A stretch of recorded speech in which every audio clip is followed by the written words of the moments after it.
They say money answers all things, but in the sprawling, cold marble halls of the Balogun mansion, money was plotting a murder. To the world, Amaka was just a lucky village girl plucked from poverty to care for a billionaire's dying son. But to her smiling employers, she was nothing more than a walking spare part, a sacrificial lamb being fattened for the slaughter. She walked through those golden gates, praying for a better life, never suspecting that the miracle her new family was desperately praying for required her to die. Hey there, pour a cup of tea, get comfy, and let your heart listen. The story's about to start. Welcome to Tales Vibe, where laughter and lessons flow together. If you love a good story, don't forget to like this video, subscribe for more tales every week, and please tell us where you're watching from in the comments. We'd love to know where our story family is tuning in from. Amaka stood before the massive black gate of the Balogun mansion. She adjusted the strap of her Ghana Must Go bag on her shoulder and knocked on the metal surface. She waited. Her heart was beating fast, but she kept her face calm. The small viewing window slid open with a sharp screech. A pair of suspicious eyes glared at her. It was Musa, the security guard. "Who is there? What do you want?" Musa barked, his voice rough. "Good afternoon, sir," Amaka said, keeping her voice respectful. "I am Amaka. I am the new house help. Madam is expecting me." Musa looked her up and down. He saw her faded skirt and her rubber slippers. He hissed and looked at a piece of paper on his desk. "Amaka! Amaka!" He traced the list with a dirty finger. He grunted. "Okay, wait there." He made a phone call, speaking in hushed tones. After a minute, the small pedestrian door clicked open. Musa stepped out and pointed a warning finger at her. "Enter. But listen, if you thief anything, I will catch you before you reach this gate. You hear?" "I am not a thief, sir," Amaka said quietly. She stepped inside. She walked up the driveway to the main house. She did not stop to look at the fancy cars parked in the garage. She just wanted to start her work. Before she could knock on the front door, it swung open. Madame Balogun stood there. She was a large woman, imposing in expensive lace and heavy gold jewelry. Her face was hard like stone. Amaka quickly kneeled. "Good afternoon, Ma." Madame Balogun did not answer immediately. She inspected Amaka like she was buying a goat in the market. "Stand up," she commanded. "You are smaller than I thought. Can you lift heavy things? Can you work from morning till night?" "Yes, Ma. I am strong," Amaka replied, standing up quickly. "Good. Because I don't tolerate laziness," Madame Balogun warned, turning around. "Follow me. And lift your feet. Don't drag your slippers on my Italian tiles." Amaka followed her through the silent house. It was big and cold. They reached a room on the ground floor. Madame pushed the door open without knocking. "Femi," Madame called out.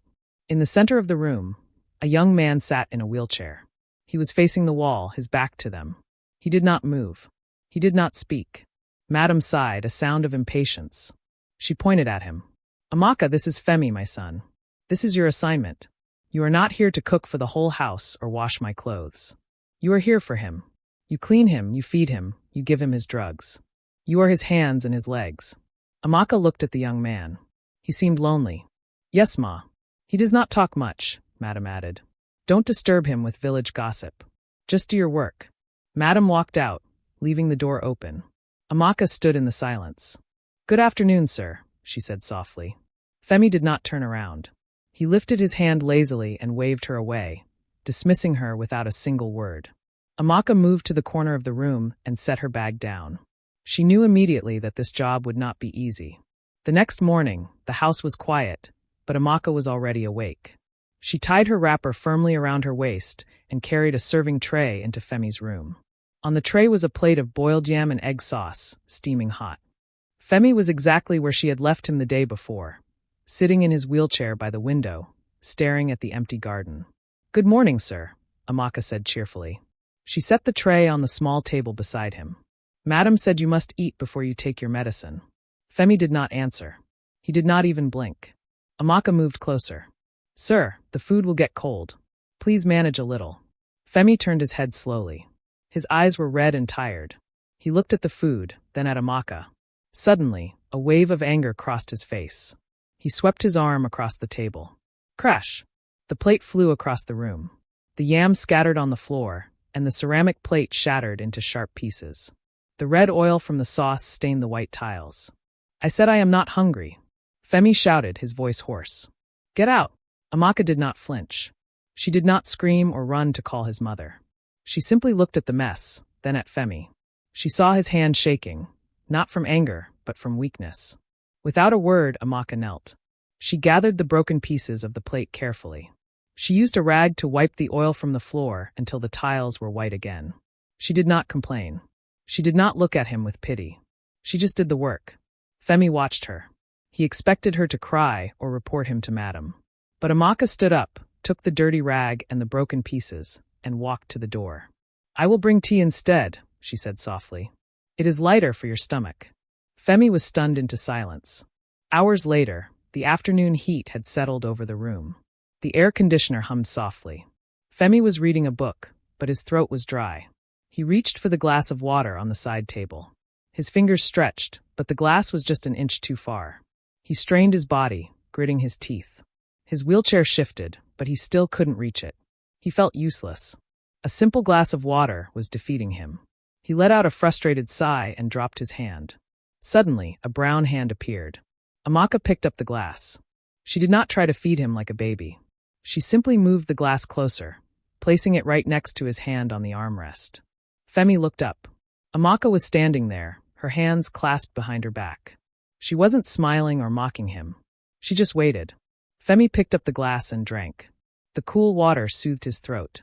He put the glass down and looked at her. Thank you, he mumbled, his voice low. You are welcome, sir, Amaka replied. For the first time since she arrived, the silence in the room didn't feel so heavy. The peace that had settled between Femi and Amaka did not last long. The sound of sharp high heels clicking aggressively against the hallway tiles announced a new arrival. The door to Femi's room flew open without a knock. It was Jessica, Femi's fiancée. She was dressed in a tight, expensive gown, her wig long and perfectly straight. She walked in with a cloud of heavy perfume that filled the room instantly. Baby, she exclaimed, walking over to Femi. She leaned down and gave him a fake kiss on the cheek, careful not to let her makeup touch his face. I have been so busy. Traffic in Lekki today was wicked. Femi tried to smile, but it did not reach his eyes. Hello, Jessica. It has been a week. I told you, I am busy planning the wedding, she said, waving her hand dismissively. She sat on the edge of the bed, immediately pulling out her phone. And honestly, Femi, you need to get better fast. Tun's birthday party is this weekend. I cannot go alone again. People are starting to talk. Femi looked down at his useless legs. I am doing my best, Jessica. Jessica rolled her eyes and continued scrolling on her phone. Then she noticed Amaka standing quietly in the corner. You, new girl. Jessica snapped, pointing a manicured finger. Amaka stepped forward quickly. Good afternoon, Ma. Get me a drink. Chapman. And make sure plenty of ice is inside. I am burning up. Yes, Ma. Amaka hurried to the kitchen. She returned a few minutes later with a glass on a tray. She knelt to present it to Jessica. Jessica took the glass, took one sip, and made a face of pure disgust. Are you mad? Jessica shouted, slamming the glass down on the table. Liquid splashed onto the floor. I said plenty of ice. This is barely cold. You village girls are always so stupid. Can't you do anything right? Amaka bowed her head. I am sorry, Ma. The ice machine is. Shut up. Don't give me excuses. Jessica raised her hand as if to slap Amaka. Go and get me another one before I lose my temper. Jessica. Femi's voice cut through the room like a knife. It was loud and angry. Jessica froze, her hand in the air. She turned to look at Femi. What? Do not speak to her like that, Femi said, his voice shaking with suppressed rage. He gripped the arms of his wheelchair. She is helping me. She is a human being, not a dog. If you cannot talk to her with respect, then leave my room. Jessica's mouth dropped open. She looked from Femi to Amaka and back. You are shouting at me? Because of a maid? A common house girl? She grabbed her handbag and stood up. Fine. Stay here with your misery and your servant. I have better places to be. She stormed out, slamming the door so hard the frame shook. The silence returned, but the tension remained. Femi rubbed his forehead, looking exhausted. I am sorry, Amaka, he said quietly. She should not have insulted you. Amaka began to wipe the spilled drink from the floor. She looked up at him with a calm expression. Do not worry, sir. I have met many people like her. Their noise does not touch my heart. Femi looked at her. He realized that this girl, with nothing to her name, had more dignity than Jessica ever would. The piece that had he realized that this girl, with nothing to her name, had more dignity than Jessica ever would. 2 days after Jessica's dramatic exit, the house felt heavier than usual. Femi sat in his wheelchair, staring at the television screen without really watching it. He was bored. The silence of the big mansion was suffocating him. Amaka was in the corner, quietly folding Femi's fresh clothes into a basket. She moved softly, trying not to disturb him. "Amaka," Femi said suddenly, turning off the TV. Amaka stopped her work immediately. "Yes, sir?" "Tell me something," he said, rubbing his temples. "Is your village this quiet? Or is it only this house that feels like a graveyard?" Amaka smiled a little. She put the basket down and stood closer to him. "Ah, sir. My village in Enugu is never quiet. From the time the cock crows in the morning, there is noise. Children shouting, women arguing in the market, goats bleating. It is full of life." Femi looked at her with interest. "Tell me, what is it like?" Amaka hesitated. Then she sat on a small stool near his wheelchair. Her face lit up as she began to speak. "Let me tell you about my mother," she started, her hands moving expressively. "She sells dry pepper and crayfish in the market. Sir, if you see her bargaining with customers, you will fear her. One day, a man tried to cheat her of 50 naira. Just 50 naira. My mother shouted so loud that the market chairman had to come and settle the case. She held the man's shirt and refused to let go until he paid every kobo." Femi chuckled softly. 50 naira? Yes-o. Amaka laughed. "And there was one time during the New Yam festival. The big masquerade came out to dance. Everyone was running, but the village drunkard Papa Amaka was too slow. The masquerade chased him all the way to the stream. Papa Amaka jumped inside the water with his clothes and shoes. The whole village laughed for 1 week. Femi threw his head back and laughed.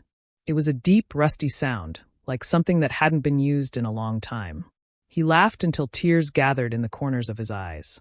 "Papa Amaka," Femi wiped his eyes, shaking his head. "That is incredible. Here, nobody laughs like that. Everyone is too busy posing." Just outside the door, Simi, Femi's younger sister, was walking down the hallway. She was carrying a stack of textbooks. She stopped dead in her tracks when she heard the sound. Laughter. Real, loud laughter coming from Femi's room. She hadn't heard Femi laugh since the doctor gave him the bad news about his kidneys. She crept closer to the open door and peeked inside. She saw her brother, who usually looked like a ghost, smiling broadly. And she saw the maid, Amaka, sitting on a stool, clapping her hands and giggling. Simi lowered her books. She didn't enter. She just watched for a moment, a look of pure surprise on her face. The new girl had done what the doctors, the expensive gifts, and Jessica couldn't do. She had brought Femi back to life. The change in the house was undeniable. Femi was eating his food. He was sitting in the garden in the evenings. He even greeted his father with a clear voice when Chief Balagan returned from work. One evening, Chief and Madam Balagan stood on the balcony overlooking the living room. They watched as Amaka pushed Femi's wheelchair toward the dining area. Femi was saying something, and Amaka was nodding, a small smile on her face. "You see?" Madam whispered to her husband. "He is coming back to us. The girl is good for him." Chief Balagan nodded slowly. He took a sip of his wine, his eyes fixed on Amaka. It was not a look of gratitude. It was the look of a businessman who had found a valuable asset. "She is young," Chief said, his voice low. "She looks healthy. Strong." "Yes," Madam agreed, her eyes narrowing slightly. "Very healthy." The next morning, the atmosphere shifted. Madam Balagan called Amaka to her private sitting room upstairs. Usually, Amaka was only allowed there to clean. Amaka entered nervously, wiping her hands on her apron. "You called me, Ma?" Madam was sitting on her plush velvet sofa. Unlike her usual stern face, she wore a warm, motherly smile. "Come inside, my dear," Madam said, patting the empty space beside her. "Sit down." Amaka was shocked. "Sit, Ma?" "On the chair." "Yes, sit." "You are not a stranger here," Madam insisted. Amaka sat on the edge of the cushion, her body tense. Madam reached behind her and pulled out a shopping bag. "Amaka, I have seen how you care for my son," Madam said, her voice dripping with honey. "You have done what expensive doctors could not do. You have given him hope. As a mother, I want to say thank you." She handed the bag to Amaka. Inside were 2 expensive Ankara fabrics and a new pair of sandals. "Ma, this is too much," Amaka stammered, her eyes wide. "I am just doing my work." "No, you are family now," Madam said firmly. And because you are family, we must take care of you. I want you to look good. I also want you to be healthy. Madam leaned forward, her expression serious but kind. We are doing a general medical checkup for the senior staff tomorrow. I want you to join them. We need to make sure you are strong so you can keep looking after Femi. It is paid for. Amaka felt tears prick her eyes. In her village, you only went to the doctor when you were dying. To have a checkup just to be safe? It was a luxury she never imagined. Thank you, Ma. Amaka knelt on the rug. God will bless you and your family. You are too kind. Madame Balogun smiled, but her eyes remained cold. It is nothing, my dear. Just get ready early tomorrow. The driver will take you. Amaka left the room, her heart swelling with gratitude, unaware that the kindness was a carefully laid trap. The clinic in Victoria Island was quiet and smelled like expensive antiseptic. The air conditioner was so cold that Amaka hugged herself as she sat on the examination bed. Dr. Attaboy, a tall man with glasses, walked in. He didn't smile. He just checked his clipboard. Lie down, Amaka, he said. Amaka obeyed. She flinched as the nurse tied a rubber band around her arm. She watched as they drew blood. 1 vial. 2 vials. 3 vials. Doctor, Amaka whispered fearfully. Is it plenty like this? I thought it is just a checkup. It is necessary, Dr. Attaboy said without looking at her. Madame Balogun wants to be sure you are completely free of infection. We are checking everything. Kidneys, liver, heart. Just relax. Amaka nodded, biting her lip. She told herself to stop being a village girl. These people were spending money on her. She should be grateful, not scared. 3 days later, the mood in the Balogun mansion changed again. Chief Balogun was in his private study, the door firmly shut. He was holding his phone to his ear, his knuckles white from gripping it so hard. Are you sure, Doctor? Chief asked, his voice trembling. I am 100% sure, Chief. Dr. Attaboy's voice came through the speaker. Her tissue type, her blood group. It is a perfect match for Femi. It is a miracle. We rarely see this kind of compatibility outside of siblings. Chief Balogun let out a long breath. He slumped back in his leather chair. A match, he whispered. We found it. He hung up and called for his wife. When Madame Balogun entered, she saw the look on his face and knew immediately. She rushed to him, clutching his hands. Is it her? Can she save him? She is a match, Chief confirmed. Praise God!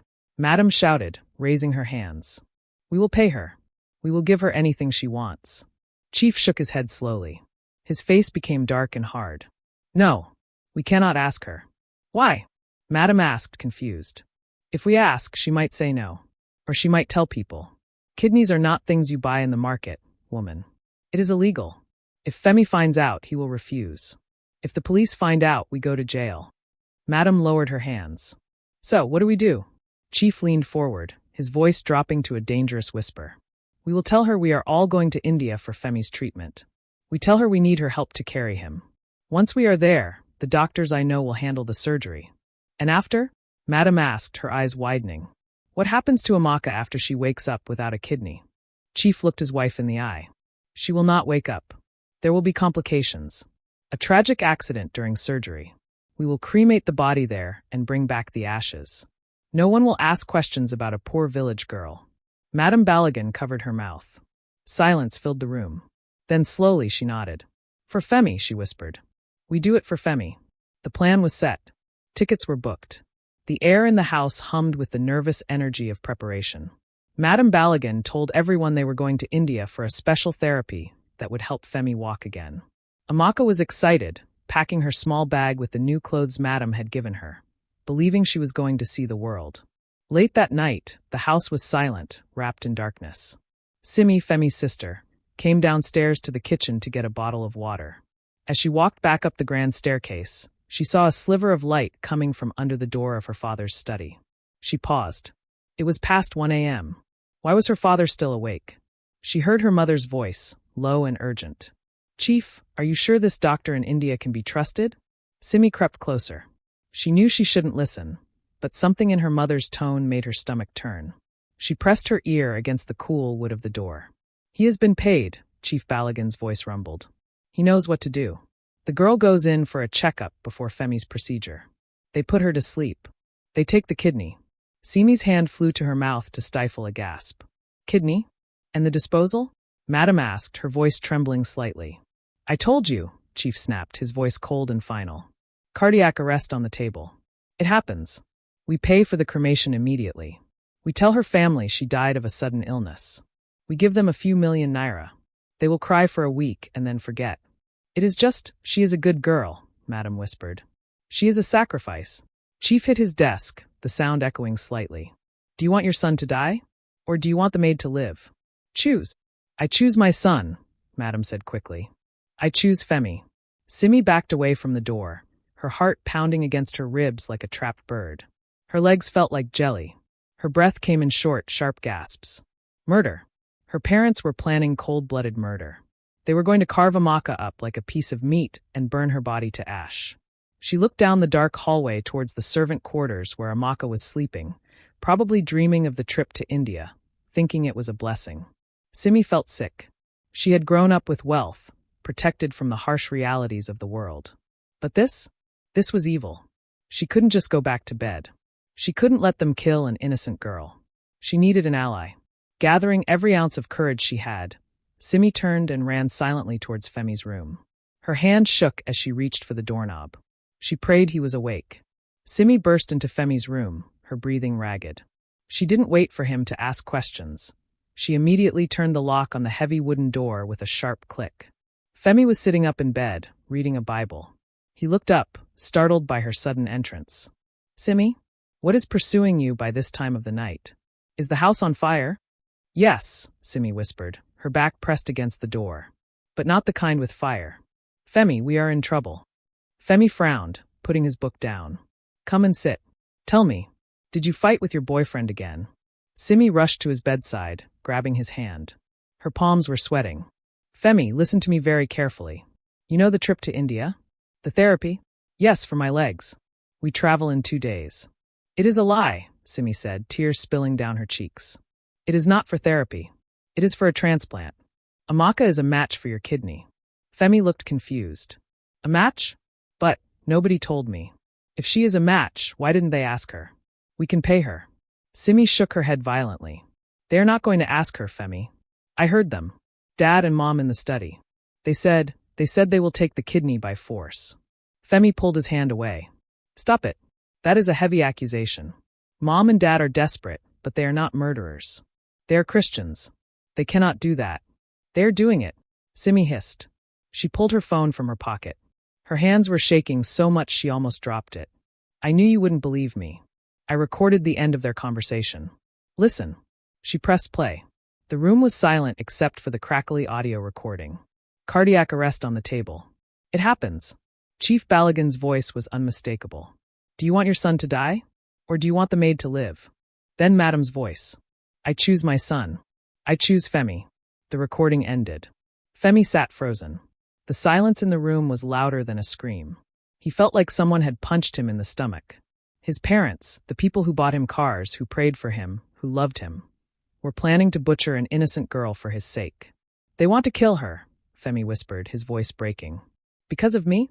They think they are saving you, Simi said, wiping her face.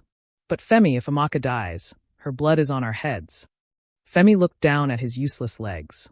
He looked at the luxury room around him. He thought of Amaka's smile, her stories about her mother, the way she had treated him like a human being when everyone else saw a cripple. I cannot accept it, Femi said. A new strength entered his voice. He gripped the bedsheets. I will not live a life bought with murder. God forbid. He looked at Simi. His eyes were dry now and dangerous. We have to get her out of here. Tonight. The clock on the wall read 2:15 a.m. The house was silent, wrapped in the heavy darkness of a Lagos night. Femi sat in his wheelchair, his hand trembling as he held his phone up to his face. He pressed the red record button. My name is Femi Balagan, he whispered into the camera, his voice weak but determined. If you are watching this, it means my parents, Chief and Madam Balagan, have carried out their plan. They intend to murder Amaka, our house help, to harvest her kidney for me. I did not agree to this. Amaka is innocent. He stopped the recording and saved it. He looked at Simi. Take me to her room. Simi nodded, wiping her sweaty palms on her pajamas. She pushed Femi quietly down the hallway toward the boys' quarters attached to the back of the kitchen. They opened Amaka's door. She was sleeping soundly on her small mattress. Simi shook her shoulder roughly. Amaka, Wake up. Amaka jumped up, her eyes wide with fear. She saw Femi in his wheelchair and Simi looking terrified. Jesus, sir. Simi? What day happen? Don't ask questions, Femi commanded, his voice tight with pain. Take your bag. We are leaving. Leaving?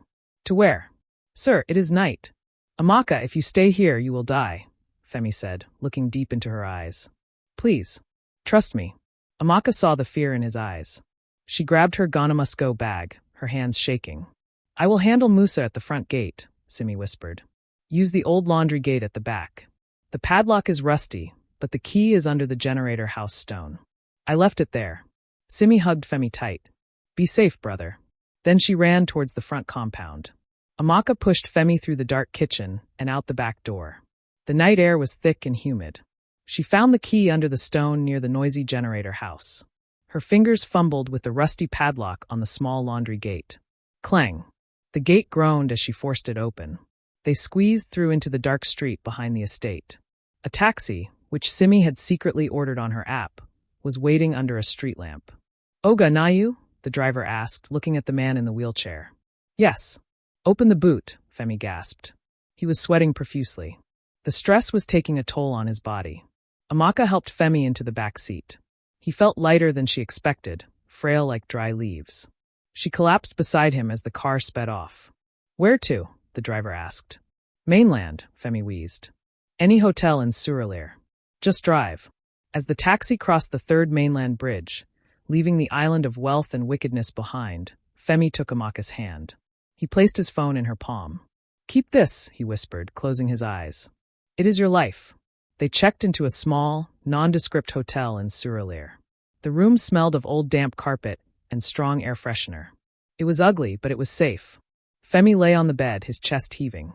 He looked pale, dangerously pale. Amaka sat on the floor beside him, watching him with terrified eyes, praying that the morning would bring mercy. The morning sun did not bring peace. It brought violence. A heavy fist pounded on the hotel room door, shaking the frame. Bam! Bam! Bam! Open up! We know you are inside, a rough voice shouted. Amaka scrambled backward against the headboard, clutching Femi's hand. Femi was gasping for air, his chest heaving painfully. His skin was gray, and his eyes were losing focus. The stress of the escape without his medication had been too much. Amaka! He wheezed, his grip weak. Don't open. Crash! The cheap wooden lock gave way. The door flew open, splintering against the wall. Two large men in black shirts burst into the room. Behind them stood Chief Balagan, his face twisted in fury. There they are! Chief roared, pointing a shaking finger. Grab the girl. She kidnapped my son. The men lunged toward the bed. Amaka screamed, trying to shield Femi's body with her own. But suddenly, the high-pitched wail of sirens cut through the air. Tires screeched outside, followed by the sound of heavy boots running up the stairs. Police! Nobody moved. Uniformed officers swarmed the small hallway, guns drawn. Simi ran in behind them, tears streaming down her face. She pointed at her father. That is him. That is the man. The room froze in a standoff. But for Femi, the battle was over. His body convulsed once, a violent shudder, and then he went limp. Femi! Amaka cried, ignoring the guns and the shouting men. She pulled his heavy head onto her lap.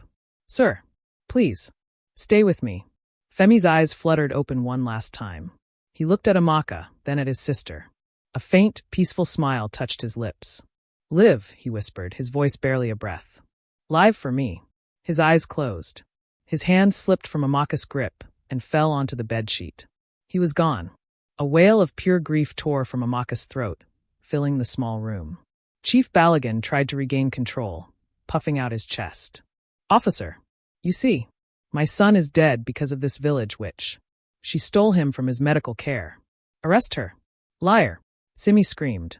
She held up Femi's phone, which she had connected to a small Bluetooth speaker. She pressed play. Femi's voice filled the room, clear and damning. My parents intend to murder Amaka. I did not agree to this. If I die, know that they are responsible. Chief Balagan's face turned the color of ash. He looked for a way out, but the officers blocked the door. The police inspector stepped forward, handcuffs gleaming in the morning light. Chief Balagan, Madam Balagan, you are under arrest for conspiracy to commit murder. Amaka didn't watch as they dragged the screaming chief away. She didn't see the flashing lights. She only saw Femi. 1 year later, the sun shone brightly over the University of Lagos campus. Amaka walked out of the lecture hall, clutching a stack of law textbooks against her chest. She wore a smart white blouse and black trousers, her hair neatly braided. She looked like a woman with a purpose. She sat on a concrete bench under a whistling pine tree and pulled a small, worn photograph from her bag. It was Femi, smiling in the garden. She wiped a single tear from her cheek. The pain was still there, sitting quietly in her heart, but so was the promise. She had used the inheritance he left her to change her family's story and to fight for her own future. "I am living, Femi," she whispered to the wind. "I am living for both of us." And that's the end of today's tale. We hope it brought a smile, a thought, or a little bit of magic to your day. If you enjoyed this story, please like the video, subscribe to Tales Vibe for more weekly tales. And tell us in the comments where you're watching from. We love hearing from our story family all around the world. Until next time, keep your heart open, your imagination alive, and remember, laughter and lessons always go hand in hand. See you in the next story.